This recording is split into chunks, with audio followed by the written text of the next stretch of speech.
اونٹ پر گھوڑے پر سفر کرو تو بیت المقدس کو جانے اور وہاں سے واپس آنے میں 1 مہینہ تو لگ جائے گا. کہا اچھا مانتے ہو؟ ابو بکر نے کہا اس میں ماننے کی کیا بات ہے، لوگ جاتے ہیں 1 مہینے میں آتے ہیں، ہم خود گئے اور آئے. اچھا آپ گئے ہیں، آپ نے دیکھا؟ ہاں ہم نے دیکھا بیت المقدس. اچھا یہ بتاؤ جب اس کی دوری آپ خود مانتے ہو کہ 1 مہینے کی ہے، جانے اور آنے میں 1 مہینے کا ٹائم لگے گا، لیکن اگر کوئی شخص یہ کہے جو کل یہاں ہے، کل یہاں تھا، جو کل یہاں تھا، اور وہ یہ کہے کہ رات ہی رات میں بیت المقدس دیکھ کر واپس آ گیا، تو پھر آپ اس کو کیا مانیں گے؟ ابو بکر صدیق نے جھٹ سے کہا جھوٹا ہے وہ. کیا کہا؟ اگر کوئی شخص یہ کہتا ہے کہ میں رات ہی رات گیا اور آ گیا بیت المقدس دیکھ کر، تو وہ جھوٹا ہے. وہ ہنسے، کہنے لگے ابو بکر یقیناً وہ جھوٹا ہے. کہاں وہ جھوٹا ہے؟ سنو، جب تم تسلیم کر رہے ہو تو یہ دعویٰ تمہارے نبی محمد رسول اللہ نے کیا ہے.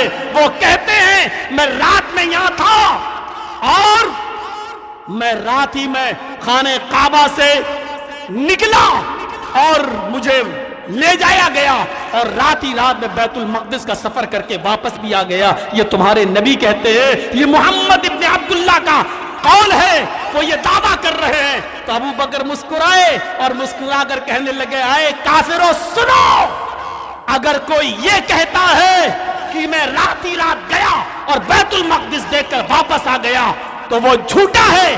اگر یہ بات ہمارے نبی محمد رسول اللہ نے کہی ہے تو کعبے کے رب کی قسم محمد نے سچ کہا ہے.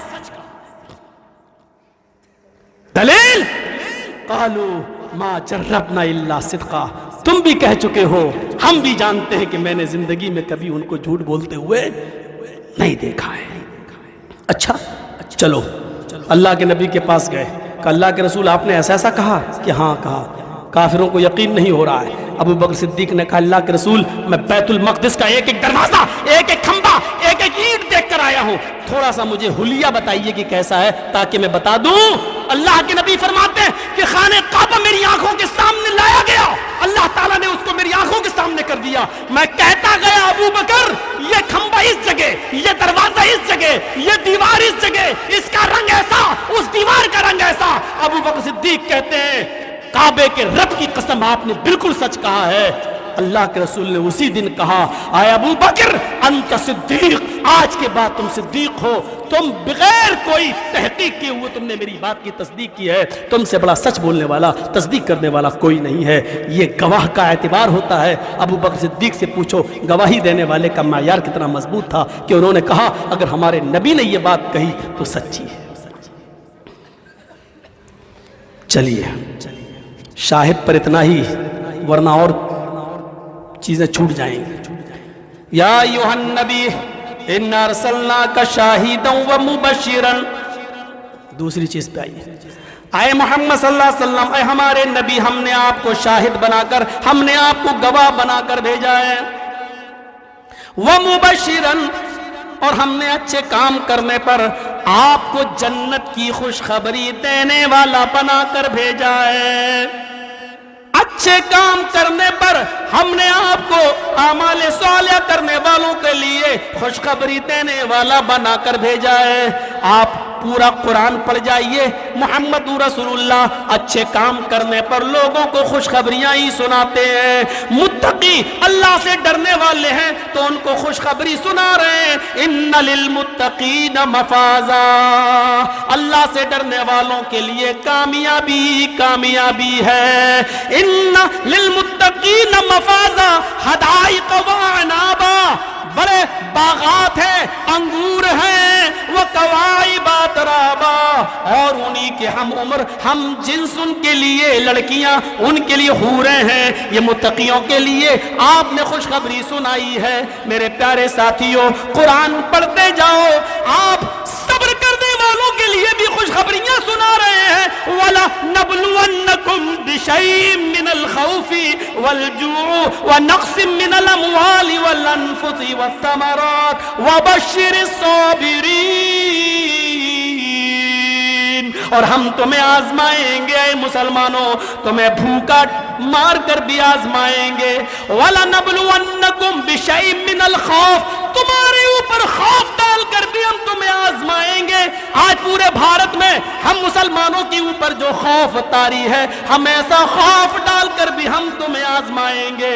وَالْجُوعِ، اور بھوکا مار کر بھی ہم تمہیں آزمائیں گے۔ وَنَقْصٍ مِّنَ الْأَمْوَالِ وَالْأَنفُسِ، اور تمہارے مالوں میں نقصان کر کے بھی، تمہارے کاروبار میں نقصان کر کے بھی ہم تمہیں آزمائیں گے۔ وَنَقْصٍ مِّنَ الْأَمْوَالِ وَالْأَنفُسِ، اور تمہاری جانیں لے کر بھی ہم تمہیں آزمائیں گے، ہم تمہاری جانیں لے کر بھی ہم تمہیں آزمائیں گے۔ وَالثَّمَرَاتِ، تمہارے پھلوں کو، تمہاری کھیتیوں کو، تمہارے اناج کو، تمہارے پھل فروٹ کو برباد کر کے بھی ہم تمہیں آزمائیں گے۔ اے میرے حبیب، اے میرے نبی، ان تمام مصیبتوں میں میرے جو بندے صبر کر لیں، میرے جو بندے صبر کر لیں، ان کو جنت کی بشارت سنا دو، ان کو جنت کی خوشخبری سنا دو۔ محمد رسول اللہ صلی اللہ علیہ وسلم اعمال صالحہ پر لوگوں کو خوشخبری سنا رہے ہیں، لوگوں کو جنت میں جانے کی بشارت دے رہے ہیں۔ کبھی آپ خوشخبری یوں سناتے ہیں، من قال لا الہ الا اللہ دخل الجنہ، جو اپنی زبان سے لا الہ الا اللہ کہے گا وہ جنت میں داخل ہوگا۔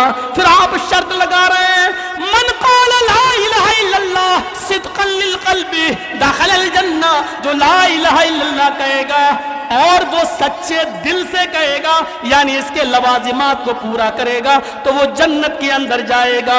تو کبھی آپ یوں خوشخبری سنا رہے ہیں کہ من مات لا یشرک باللہ دخل الجنہ، جو دنیا میں مرا اور اس حال میں مرا کہ وہ اللہ کے ساتھ کسی کو شریک نہیں کرتا تھا، تو وہ جنت کے اندر جائے گا، وہ جنت کے اندر داخل ہوگا۔ کہیں میرے بھائیوں امام کائنات اٹھتے ہیں تو لوگوں کو اس طریقے سے خوشخبری سناتے ہیں، من کان آخر کلامہ لا الہ الا اللہ دخل الجنہ، جس نے مرنے سے پہلے آخری جملہ اپنی زبان سے لا الہ الا اللہ نکالا، وہ جنت کے اندر داخل ہوگا، وہ جنت کے اندر داخل ہوگا۔ وہ امام کائنات کبھی خوشخبری سناتے ہیں تو اس طریقے سے خوشخبری سناتے ہیں کہ ما منکم من احد یتوضؤ فیحسن الوضو، تم لوگوں میں سے جس نے وضو بنایا اور اچھی طریقے سے وضو بنایا، وضو کو وضو کے طریقے سے بنایا، اور وضو بنانے کے بعد، وضو کے بعد فارغ ہونے کے بعد ثم قال اشہد ان لا الہ الا اللہ، اور اس نے یہ دعا پڑھ لی اشہد ان لا الہ الا اللہ واشہد ان محمدا عبدہ ورسولہ۔ مسلم کے الفاظ ہیں، اللہ کے نبی فرماتے ہیں الا فتحت لہ ابواب الجنت الثمانیہ، اس کے لیے جنت کے 8 دروازے کھول دیے جاتے ہیں، اس کے لیے جنت کے 8 دروازے کھول دیے جاتے ہیں۔ یہ خوشخبری سنا رہے ہیں اعمال صالحہ پر۔ اے میرے حبیب، ہم نے آپ کو گواہ بنا کر بھیجا، ہم نے آپ کو خوشخبری دینے والا بنا کر بھیجا۔ کس طریقے سے خوشخبری دی جا رہی ہے؟ ہم نے دیکھیے، کہیں کہتے ہیں کہ جس نے مؤذن کے اذان کو دہرایا، کلمات کو دہرایا، اذا قال الامام اللہ اکبر اللہ اکبر فقولوا اللہ اکبر اللہ اکبر، جب امام کہے اللہ اکبر اللہ اکبر تو تم بھی کہو اللہ اکبر اللہ اکبر۔ بخاری کے صفحات پر یہ منظر دیکھو، اگر امام کہے اشہد ان لا الہ الا اللہ فقولوا اشہد ان لا الہ الا اللہ، تو تم بھی کہو اشہد ان لا الہ الا اللہ۔ جب امام کہے اشہد ان محمد الرسول اللہ فقولوا اشہد ان محمد الرسول اللہ، تو تم بھی کہو اشہد ان محمد الرسول اللہ۔ اذا قال المؤذن، اذا قال المؤذن، جب تمہارا مؤذن کہے حی علی الصلاۃ فقولوا لا حول ولا قوۃ الا باللہ، جب وہ کہے حی علی الصلاۃ تو تم کہو لا حول ولا قوۃ الا باللہ۔ جب تمہارا مؤذن کہے اذا قال المؤذن حی علی الفلاح، جب مؤذن کہے حی علی الفلاح تو تم کہو لا حول ولا قوۃ الا باللہ۔ جب تمہارا مؤذن کہے اللہ اکبر تو تم بھی کہو اللہ اکبر اللہ اکبر. پھر مؤذن کہے لا الہ الا اللہ تو تم بھی کہو لا الہ الا اللہ. جس نے امام مؤذن کے کلمات کو دہرایا ثم قال اللہم رب هذه الدعوة التامة والصلاة القائمة آت محمدا الوسیلہ والفضیلہ وابعثه مقاما محمودا الذی وعدتہ. اور جس نے مؤذن کے کلمات دہرانے کے بعد یہ دعا پڑھی, یہی دعا ہے بخاری میں اتنے الفاظ کے بعد بیچ میں وہ نہیں ہے آتی محمد الوسیلہ والفضیلہ, اس کے بعد لوگ لگاتے ہیں والدرجۃ الرفیعہ, پھر اور کہتے ہیں وبعث مقاما محمودہ کے بعد مقاما محمودہ الذی وعدتہ, اس کے بعد کیا کہتے ہیں وارزقنا شفاعتہ یوم القیامہ انک لا تخلف المیعاد. ہم لوگ چھوٹے تھے نا تو ہم لوگ بھی دوسرے کے مدرسوں میں پڑھے ہوئے تھے, تو یہ سب دعا اسی وقت کی یاد ہے, اس زمانے کی یاد ہے, یہ سب ہم لوگوں کو پڑھائی گئی تھی.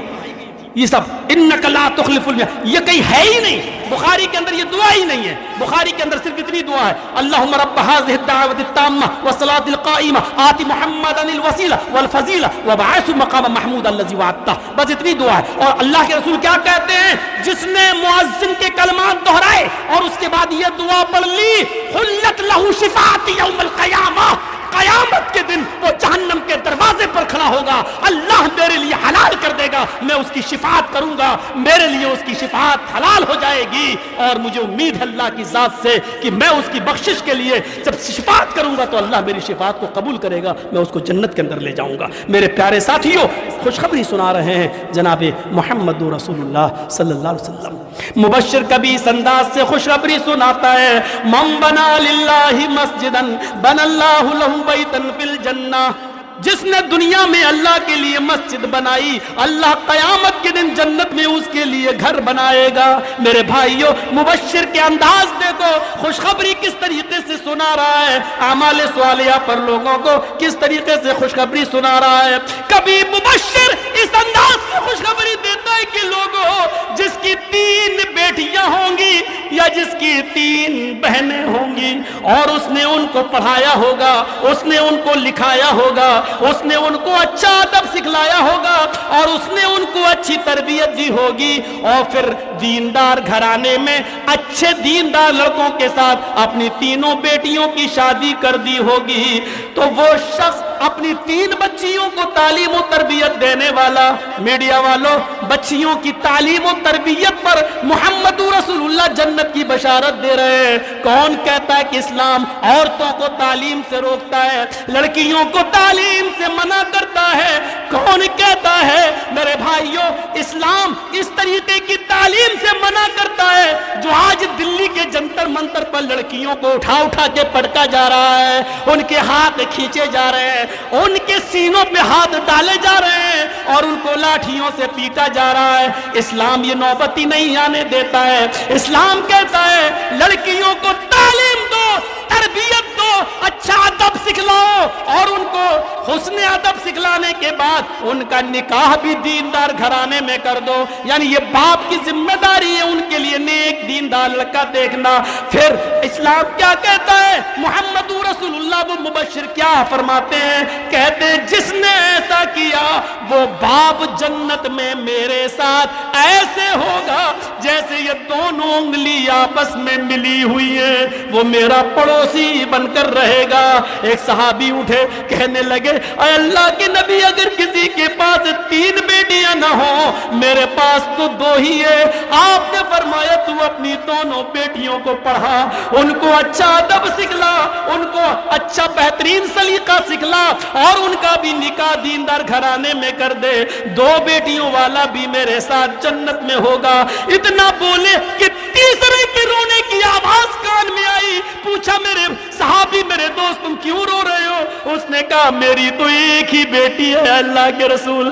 آپ نے فرمایا اپنی ایک ہی بیٹی کو پڑھا لکھا, اچھا ادب سکھلا اور اس کا نکاح کسی دیندار گھرانے میں کر دے. ایک بیٹی والا بھی میرے ساتھ جنت میں رہے گا. میرے پیارے ساتھیوں, مبشر اس طریقے سے اٹھتا ہے اور بشارت سناتا ہے, بشارت سناتا ہے. بخاری کے صفحات پر مبشر کی بشارت دیکھو کس طریقے سے سناتا ہے کہ اٹھے اور فرمایا لوگوں یہ مجمع میرے سامنے موجود ہے، آج تم لوگوں میں سے کوئی ہے، آج تم لوگوں میں سے کوئی ہے، کون ہے جس نے آج کسی بھوکے کو کھانا کھلایا؟ آج تم لوگوں میں سے کوئی ایسا ہے جو یہ بتائے کہ میں نے کسی بھوکے کو کھانا کھلایا؟ حضرت ابو بکر صدیق اٹھے، کہا اللہ کے نبی میں نے آج ایک بھوکے کو کھانا کھلایا ہے۔ آپ نے فرمایا بیٹھ جاؤ۔ پھر آپ نے فرمایا تم لوگوں میں سے کوئی ہے جس نے آج نفلی روزہ رکھا ہو؟ آج کوئی ہے تم لوگوں میں سے جس نے کوئی نفلی روزہ آج رکھا ہو؟ ابو بکر اٹھے، کہنے لگے اللہ کے نبی میں نے آج نفلی روزہ بھی رکھا ہے، میں روزے سے تھا، میرے حصے کا کھانا بچا تھا، میرے دروازے پر مانگنے والا بھوکا آیا، میں نے اپنے حصے کا کھانا بھوکے کو کھلا دیا، یعنی میں روزے سے بھی ہوں اور میں نے آج ایک بھوکے کو کھانا بھی کھلایا۔ آپ نے کہا ابو بکر بیٹھ جاؤ، لوگوں کوئی اور ہے اٹھے اور بتائے تم لوگوں میں سے کوئی اور ہے، کوئی ایسا بھی ہے جس نے آج کسی مریض کی عیادت کی ہو، اس کے گاؤں میں، اس کے قبیلے میں، اس کے خاندان میں کوئی بیمار رہا ہو؟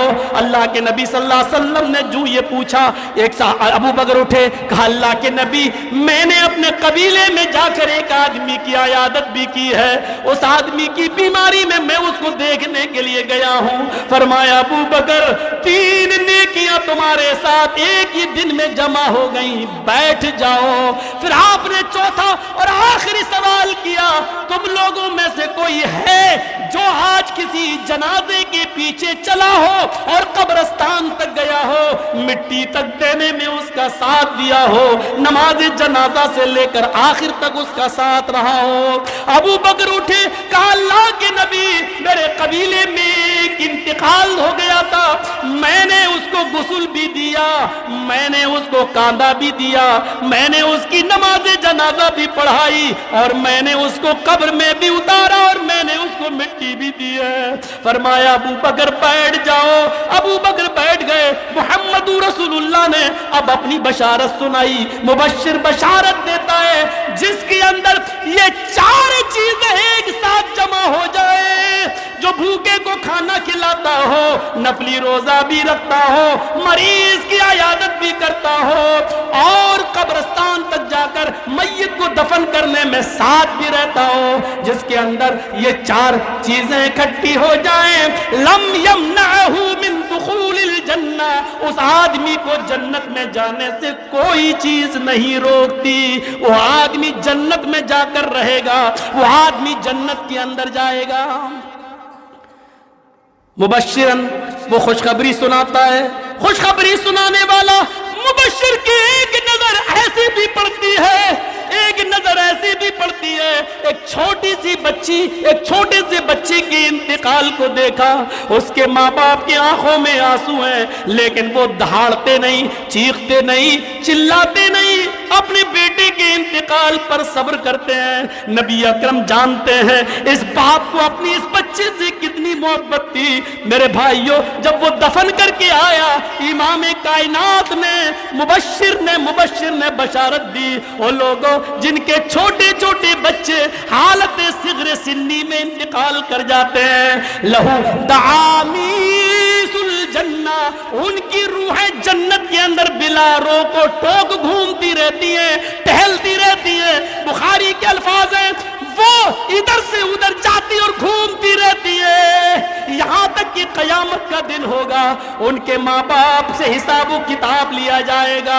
کچھ ماں باپ ایسے ہوں گے جن کے گناہوں کا پلڑا بھاری ہوگا، ان کو جہنم میں جانے کا اور ڈھکیل دینے کا حکم ہوگا، فرشتے ان کو جہنم کی طرف لے جا رہے ہوں گے۔ اچانک اللہ روکے گا، اے فرشتوں رک جاؤ، یہ وہ ماں باپ ہیں جن کے چھوٹے چھوٹے بچوں کو ہم نے دنیا میں چھینا تھا، جن کے